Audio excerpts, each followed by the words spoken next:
wrap up our year of morning shows. We've had lots of great guests in here, and the last day of the year, no exception. Ken Thied is in as we talk about Triviathon and its history. It's coming up tonight, the big program on WRCO. Good morning, Ken. Good morning, Phil. So excited for it tonight. Absolutely. We go back, we were reminiscing before we went on the air, 1988. It was. It was a project of the Richland Center High School Student Council.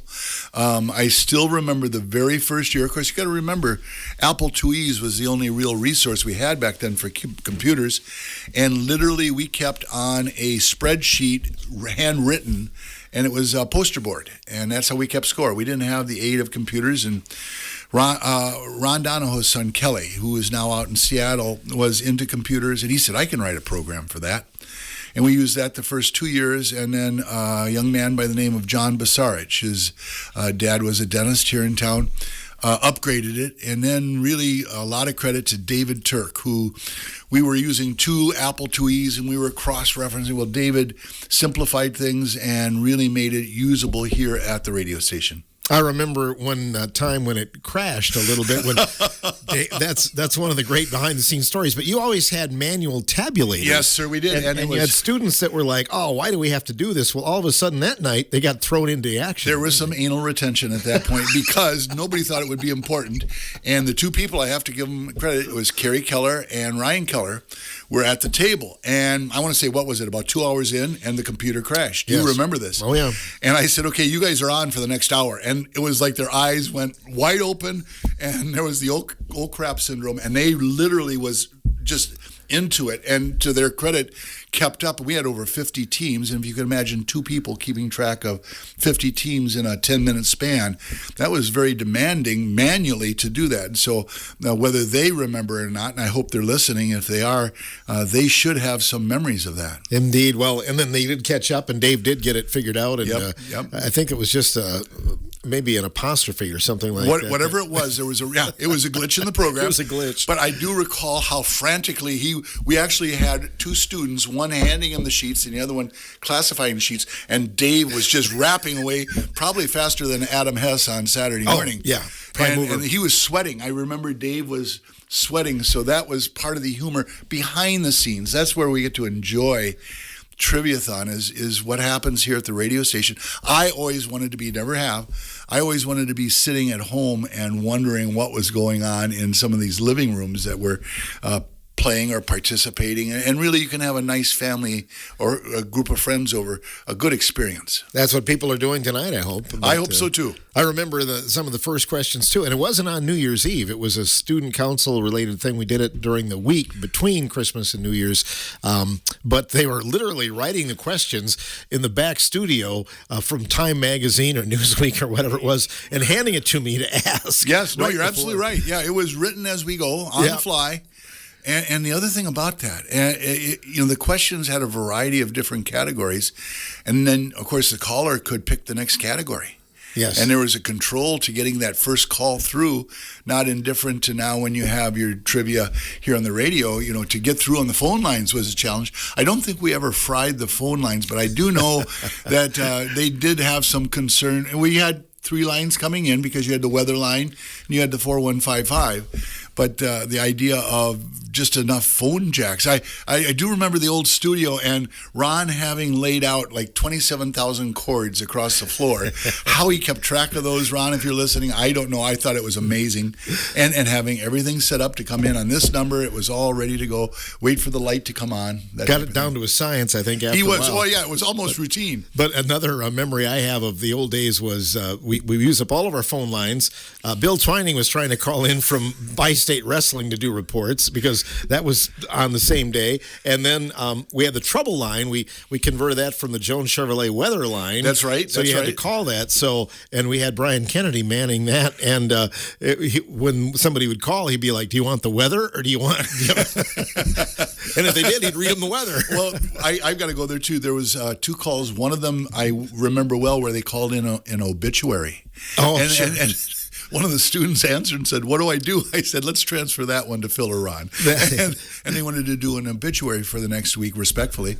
And then I do remember, and for those of you, I'm giving it up here on Phil, he did have a cot at the station, and it was in the back room where all the control panels were. And I remember going back there and Brian Kennedy saying, "I don't know what to say to this person," because it was, it was one of those calls where, how do I handle this? And so God bless Brian Kennedy on that one. And his team, Hairball, has been a long time player, and I see they're registered. See, that's for those out there, you can have so much fun with just the naming of your team. And of course, name appropriate now, but the creativity with the name and the uniqueness of the name. And of course, we've had now we got some second generation names coming in too, don't we? We do. I know one of them I saw come across was the Next Generation Fairground Friends. Okay, there you go. And I got to go there. And the minister at the time, I won't give up her name, but they were calling in on a rebuttal of a question. And she said to me, "Ken, I'm a minister. I wouldn't lie to you." I said, I understand what you're saying. And part of it is for us, the way we write the question. I get that completely. But, it's even in today's world. Somebody will Google something. Well, this answer is also right. I said, if you Google it, you could probably get 3 or 4 different answers. And sometimes we even give the source, or we try to make it so you have to go through a couple sources to get there. The questions back then, and you have to appreciate, you mentioned the Time magazine. If you will, also, we had a thematic for It's a Wonderful Life. Mm-hmm. And people were actually stopping it. And just this last year, we had a question about Andy Griffith and how much a haircut was. And if you went to one episode in season 1 of the Andy Griffith Show, all the other shows, you would go to, and it was a set price, but there was a difference. And so with that, and of course, the ability to take a snapshot of that and send it to us, I was amazed at how the technology with AI has really changed the playing and the playing of it. But still, there's the fun and excitement behind what's the next question. Let's get ready for it. And then that time sequence. And we are having at least 1, maybe 2 of the 50, 40, 30, 20, 10, just to do something different. The comparison, you got to understand, when we brought this in 1988, in the early 90s, there was really some refining that took place. And I thought at one point we really had it down to a science where the number of teams playing and went on percentages, which we still do. It became a staple for a really routine program that you knew the rules and you could go through and you could play, but it's to have some fun. It really is to do a nice social event on New Year's Eve. It doesn't have to be anything more than family or friends getting together. I do know there was a person just played by themselves. Mm-hmm. Some people say, I play and I just play along. That's great. I would probably say 90% of your listeners are listening, and they go away and they do something else, or they might go until 10 o'clock. I'm out here to put it to you. Get a team in, play as long as you like. You're going to find that you're going to get almost bitten by the bug, and you're going to play along. And for those veteran teams that are listening, I'm sure you're going to give me a hard time when you call in. But the fact is, when you call in, we here now at the station, there'll be 4 of us answering. And you two, Bo, and you will be taking care of how it's changed from, we would have 15 to 20 kids working it. And again, everybody had a job, and it was an important role, and it was providing a good community service. It was. Lots of fun, lots of history. A member of a longtime team, in fact, quite the dream team they used to have. Chris Simonson is here. He'll be working tonight as well. But you've been on both sides of it. You've been listening to the radio, and you've been on this side taking the calls over the years. I have been. Lance Ottman and I, along with my wife Heather, began playing the second year. Heather and I had just gotten back from our honeymoon, and we heard about this and thought, well, yeah, this is kind of fun. And Lance was able to come over. Stacy wasn't able to come. I think she was home with the kids. So Lance and I and Heather played before Heather had to take off and go to work. And we really enjoyed it. And that's how we got bit by the bug. And the next year, we became the Opposable Thumbs with the Ottmans, ourselves, Jim and Norleen Agard, Dave, Tim, and Paul and Louise Murphy. Basically, that was our core group for a number of years. And of course, in those days, pre-internet, we would bring in all the resources we thought that would help us. We would check out the World Book from the library at school. We would grab the entire year's worth of People magazine and U.S. News and World Report and Time and all of those things. You know, the newspapers from the last few weeks for those things. And we loved digging in. You'd get your question and away you go. Oh, I think I saw that and we'd start tearing into things. And of course, you had to wait before you called in until you had the answer, because if you called in and gave your team name and your team number, what's your answer? If you don't have an answer, then that was your one shot. So it was a different world for those of you who don't know what it is not to be walking around with a computer in your pocket, and you're just trying to come up with as much stuff as you can as quickly as you can, especially during the speed round. The speed round was awesome. And those were great. We brought that in, not unlike what was up at Stevens Point. Again, you got to understand, theirs is 60 hours. We did 6 hours. And the speed round now, you're having what would be an hour's worth of question in about 20 minutes, and controlled by your bell and moving on and moving on. What amazed me was the teams that could run the table. You know, right. Get all 6 questions, because they were not easy. There were some in there, but for those that don't know what the speed round was, it was everything doubled. So you started out 10 went to 20, 20 went to 40, 40 went to 80, 80 went 60. You could get 320 points in the speed round. Right. And that could take you from 7th to 2nd in a matter of minutes, and you miss that one question, and you only go 5 out of 6, and that's only 160 points. Right. And that was the thing about the increment, and it really kept the listeners active and the teams active, although I'm sure it created some stress and anxiety.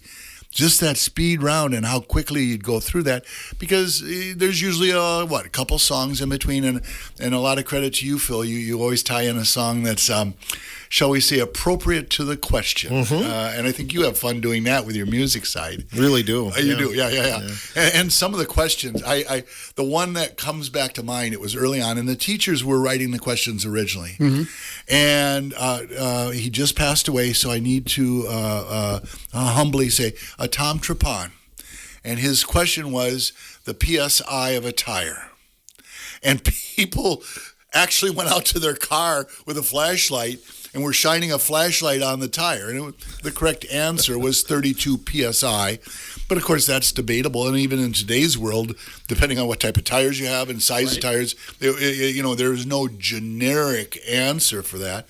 But the idea that they would actually go out into their driveway and take a look at their car tire, it says 36 on here, and the enthusiasm behind that was even more entertaining. Indeed. Chris, as a player with the Opposable Thumbs, right. Do you remember any favorite questions?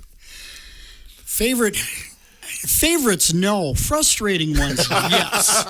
Those are the ones that stick in your craw. Again, talking about the speed round, there was a question during the speed round one year where it asked for some information off the bronze plaque at the post office here in Richland Center.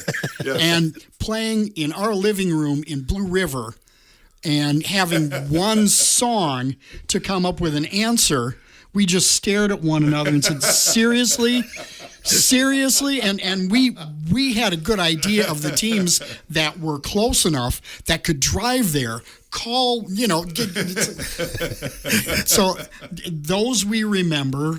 We remember Ron had one year, I think it was the $10 bill that has the U.S. Treasury building on the back of it. And the question was, what is the make of the automobile in front of that? And the answer they gave was the Hupmobile, of course. Well, first of all, the United States government would never have put an actual automobile on currency because that would be showing favoritism toward one manufacturer over another. And that was one of those things where we were just incensed. But, Ron had a source. It's like, I see it still gets you after all these years. Yeah, I will hang on to things and not let them go. And I wanted to mention, too, the post office one, though. Now, you could go to Google Maps and you'd probably find it. It's such a different world. Yeah, you could. Yeah, you go to Google Street View and just zoom in and, here's what it is. There it is. That's how it's changed over the course of time. Yes, very much. And really, what we had, this is early on, where teams had a tape recorder sitting there and would tape record the question because you'd read it twice and go to a song. Well, if you missed a word or missed something to clarify, and we'd have teams that would play, if you remember, they would play back. Well, this is what you said, and they would click on the primitive, I'm sure it was an old cassette tape, tape recorder that you taped that question. That's part of people need to recognize that there is some real history that dates back now over 3 decades ago. And to say the frustrating questions, I always ask, with trivia, what was your favorite? What was the most frustrating? The frustrating one is where you knew the answer and you couldn't get through, or worse yet, after you called through, you actually found the correct answer and you'd given the wrong answer when you called in. And that, again, is part of the fun.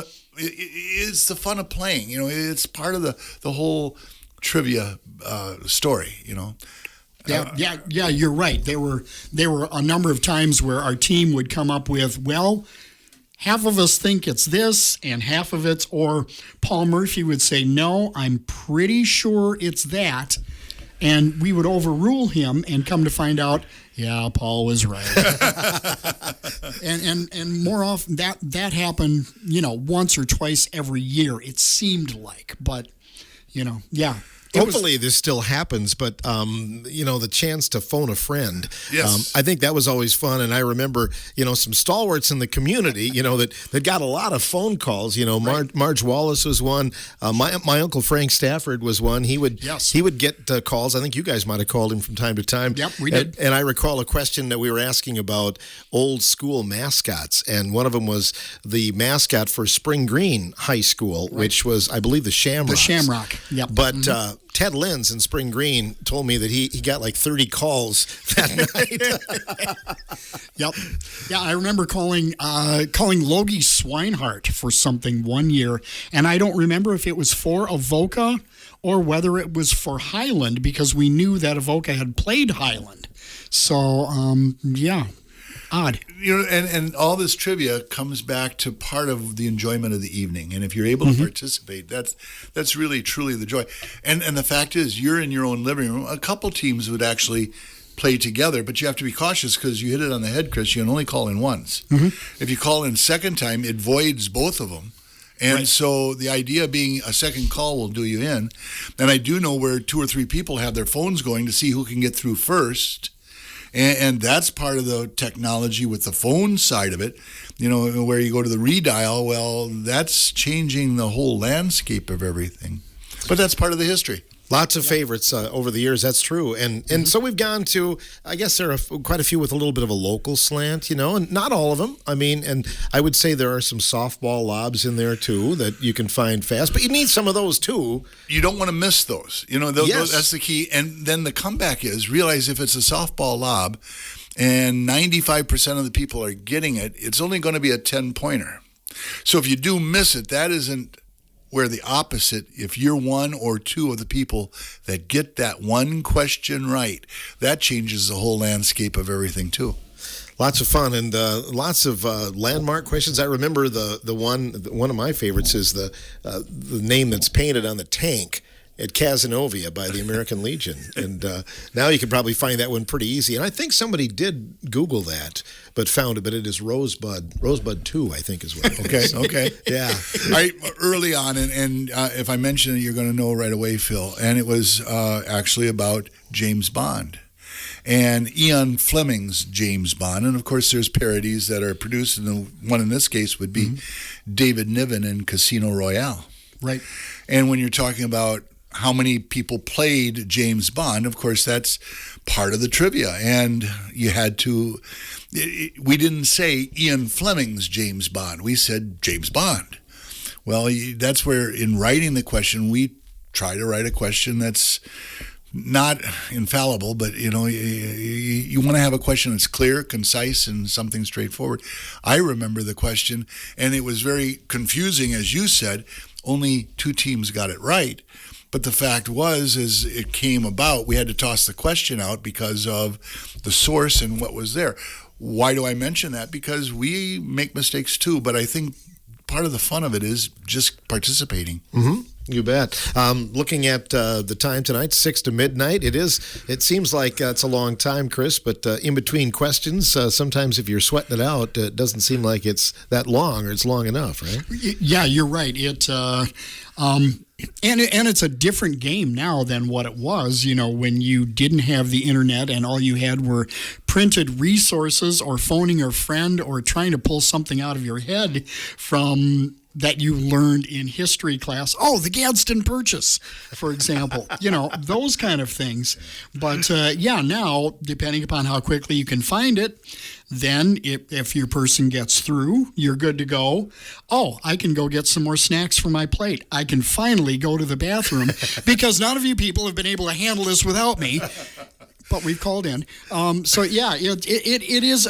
a great way to spend the evening, because in between the questions, you're talking, maybe you're playing a game of cards, maybe you're watching the finale of Stranger Things, maybe, whatever else you could be doing. But it is a fantastic way. We looked forward to this every single year. It was just great. We do. And then the other thing was, again, with the internet, but it used to be a recap of the previous year.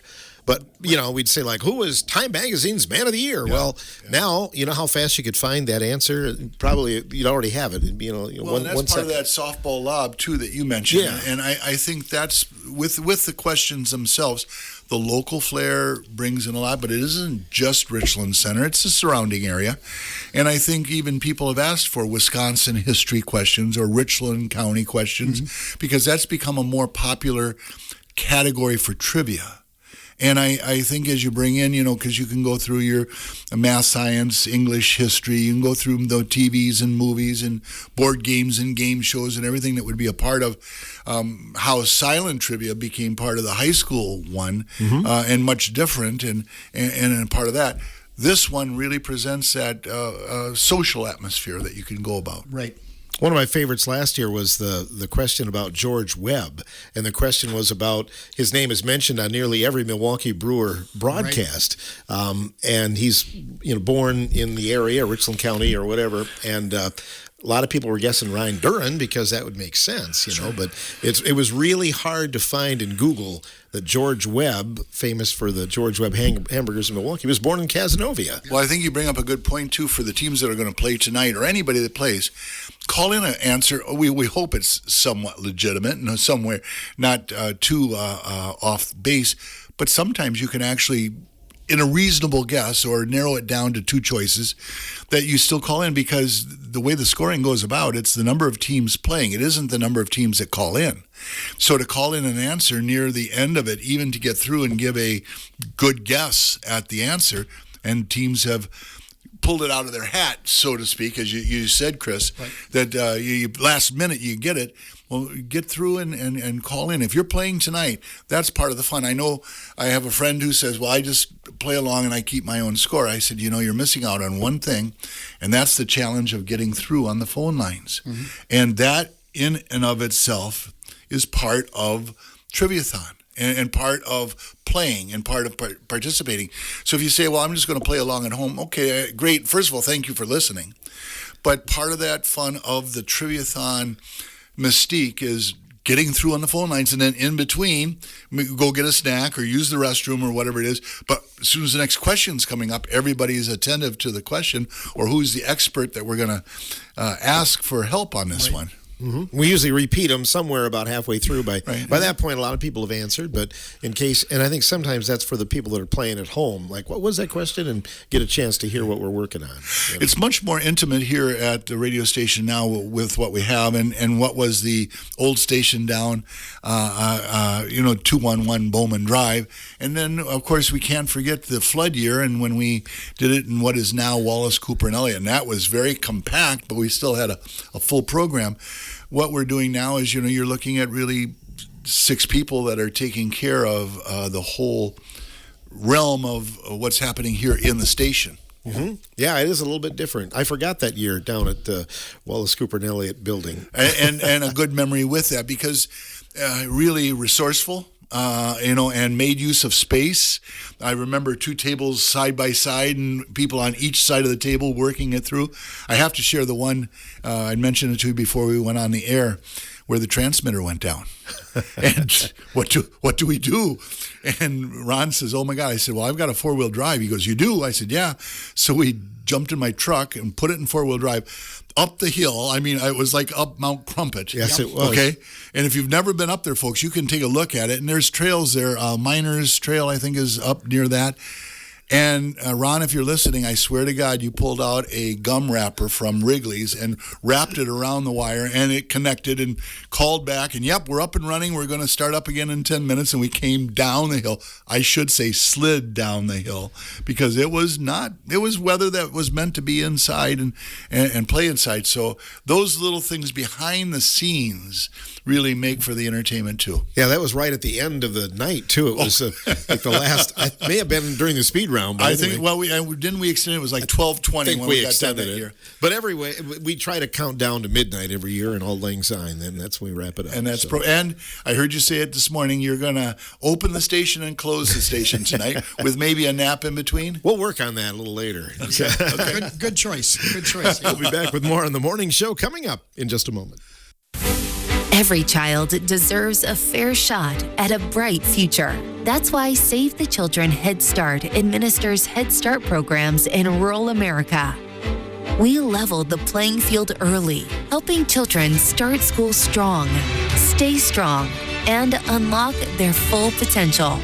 Because education is the best path out of poverty. Learn more at savethechildren.org/Head Start.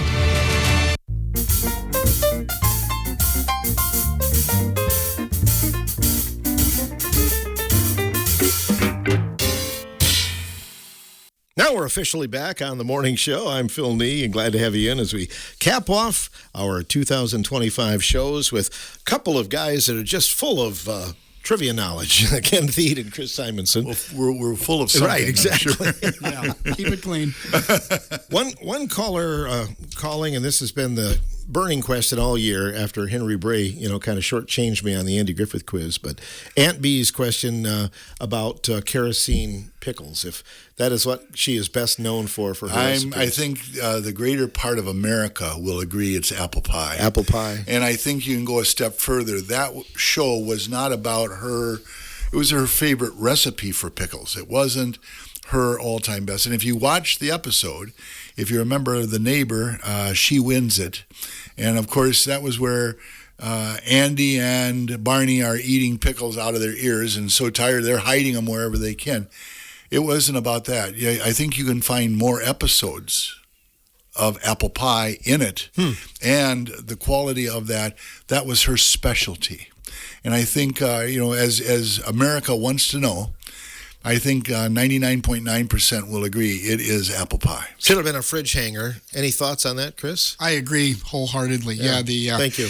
Yeah. The kerosene pickles can go, Yeah.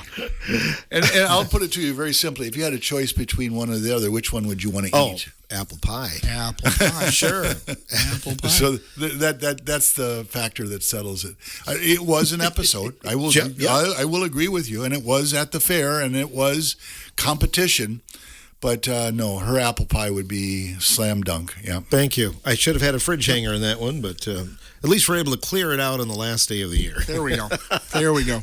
There is still time to register for Triviathon if you'd like to do that. 608-647-2111. And we can get your information, give you a team number to play with, and you'll be in the running. We've had that. I mentioned this earlier, but we had somebody last year call after 2 questions. Can I register?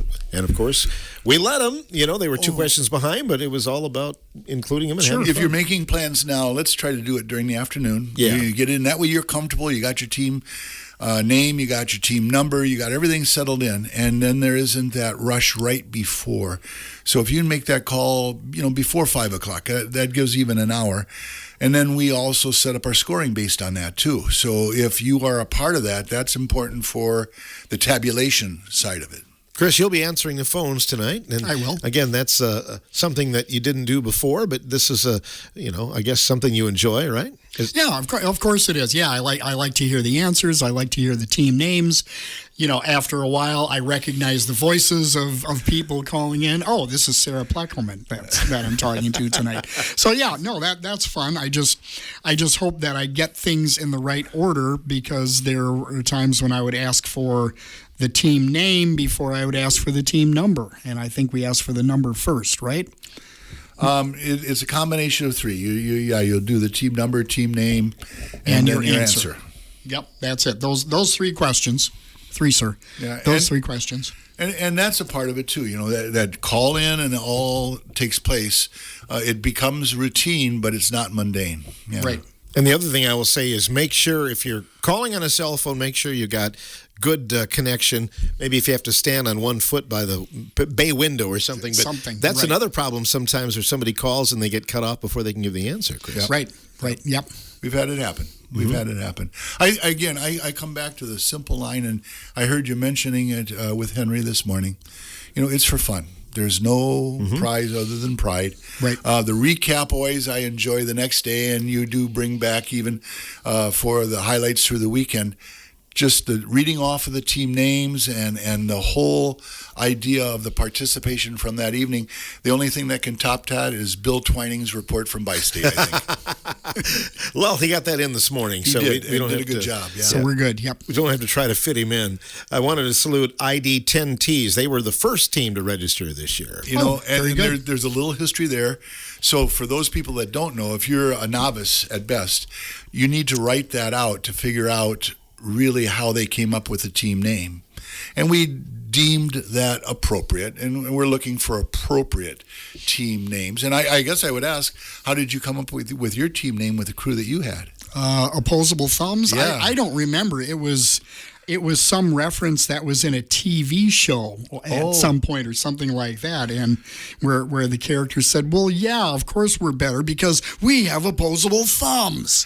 And that's where it came from. The fairgrounds friends, the freight warriors are fondly remember. Crew of the Enterprise. Burl Ives, yes. And again, you can go version 1, version 2, version Burl Ives relived, you can come back with that. And like you said, we have those team names. So the team name, have some fun with it. Yeah, that's a good part of it. There was a tribute to James Garner's garage, too, I think. There was more to that, but we deemed it appropriate to keep it in James Garner's garage. We shortened it up. We did. And so for those of you, you'll never know. We'll keep it here. That'll be one of our secrets that we'll keep posted. But again, so keep it user-friendly and PG at best, all right? Yeah. Lonesome Me. I remember that one, yeah. Oh, yeah. There are a couple of years where Lonesome Me, obviously just one player. But again, having fun doing it by themselves.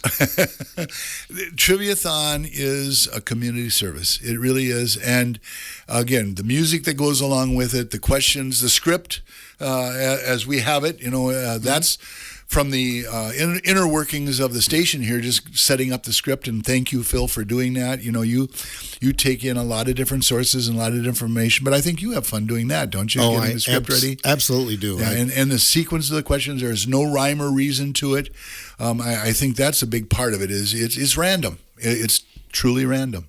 And of course, it was your vision to bring it here because you played in Stevens Point. It was and it modified significantly. And I will say this: we actually went up to observe. And if you haven't been to something of this magnitude. There were over 20 phone lines. They were bringing in pizzas, not by the box, but they would bring them in by the stack for the workers that were there.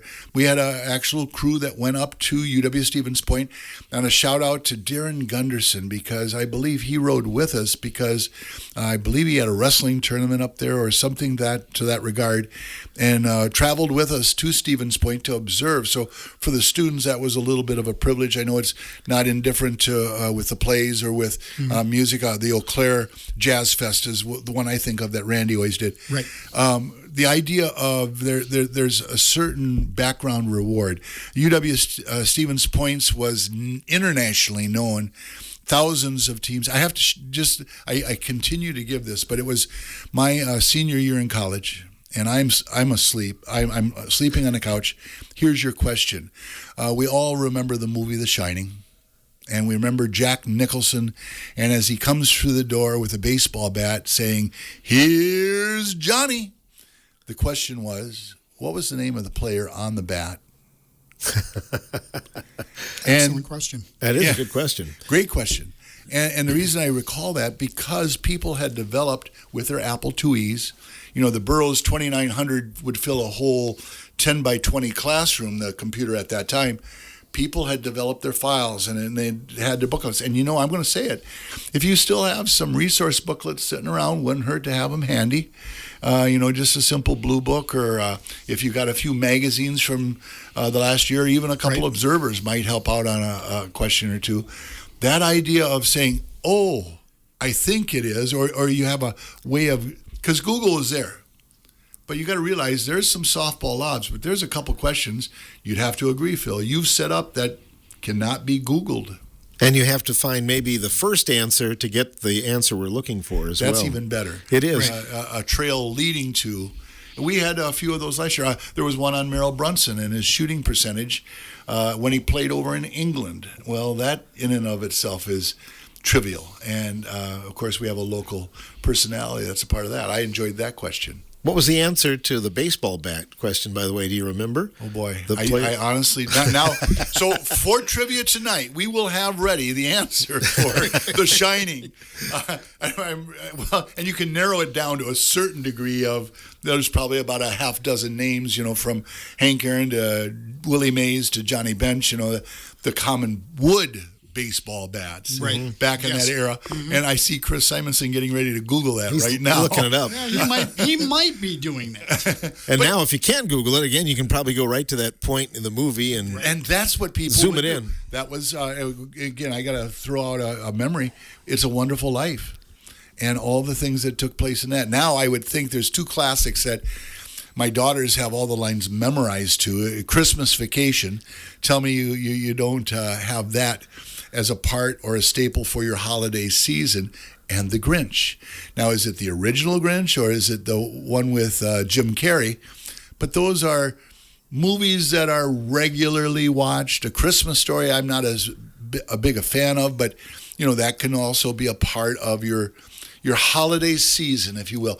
We've had just lyrics from songs, and sometimes you come back to that trivia stone. Yeah, we don't ask that you recklessly drive to a location, but it may be a location in Richland County that you have to know. Last year we had the question about the number that is on the train car at the depot here. I was surprised at the number of people that it was like an easy question. Flawlessly got through. That's a case in point too, where we think like, okay, this one, very few teams are going to get, and then they ace it. It's hard for us to judge. Mr. Efficiency, and I really appreciate him, which I've told him that because he's the question master. But you now have an answer, do you not? We have an answer. The baseball bat Wendy uses in The Shining has the name of Boston Red Sox legend Carl Yastrzemski. Oh. As a nod to Stephen King's love for the Boston Red Sox. Great trivia. That Great is Carl good Yastrzemski. stuff. But realize in 1981, that was not an easy answer. No. Not at all. Couldn't Google it? That was not. Well, you literally had to have the movie, and you'd have to fast forward your VHS tape to get there. And there's lines across the screen when you pause the VHS tape. Yeah, that's it. I remember the year that you did the It's a Wonderful Life thing. We had our VHS of It's a Wonderful Life, and we threw it in, and it's like, okay, got it. No, back. There it is. And that was part of the fun. Again, yes. But that was the technology of the era. Mm-hmm. That was the technology of the era. Yep. I told that story the last time I was here, but somebody told me that in the early days when they first had a computer, they would look it up. It was all dial-up. And then when they'd find the answer, they have to unplug the computer, plug their phone in, and then dial their phone. Yep, absolutely, yes. Their landline. It was amazing the computer files that you'd create on those floppy disks, you know. Oh, right. What's your favorite type of trivia question, Chris? Do you have one?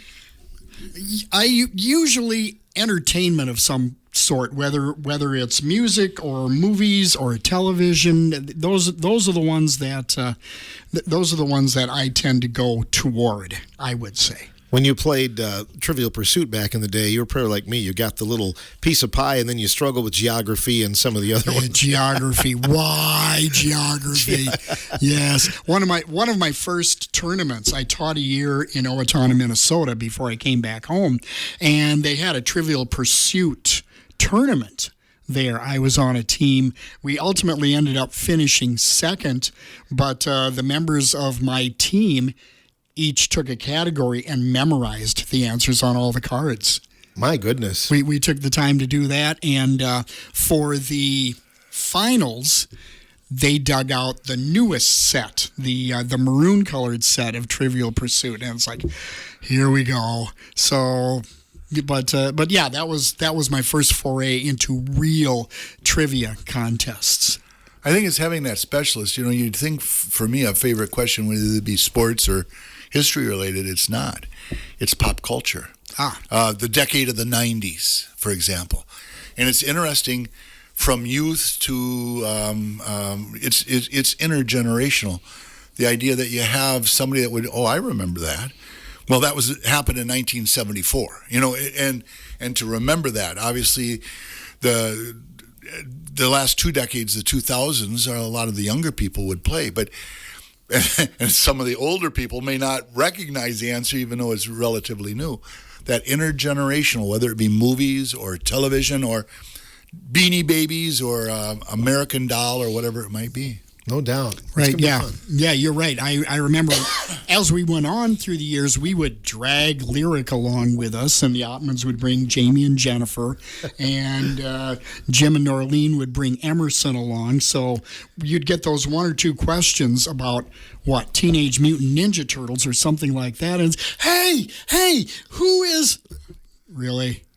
And they'd give us the answer. They had the answer, no flaw, but you had no clue, No, we'd have no idea. Donatello or whatever. Sure.